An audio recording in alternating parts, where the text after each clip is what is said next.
Keyless Enter and Go lets you lock or unlock the doors and start or shut down your engine without ever touching your key fob, as long as the fob can be detected by the vehicle.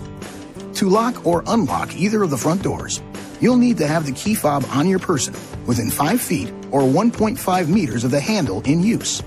Grab the handle and the door will unlock. The sensors are located inside the door handles. To lock all of the doors, push either of the lock buttons on the outside of the front door handles. Don't activate the unlock sensor inside the handle or you might accidentally unlock the door. You can also lock the doors with the lock button on the interior door panel or with the lock button on the key fob. To start the engine, make sure the transmission is in park. Then, press and hold the brake pedal while pushing the engine start-stop button and you're good to go. To turn off the engine, come to a complete stop, shift into park, and then push and release the engine start-stop button.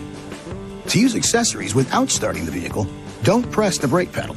Instead, just push the engine start-stop button once to enter the accessories or ACC position. From there, you can activate the radio, wipers, and windows. Push the button a second time to enter the on-run position so you can activate the instrument cluster and certain climate controls. Push the button a third time to return to the off-lock position. This video is not intended to take the place of your owner's manual. For complete details and other important safety information, please see your owner's information.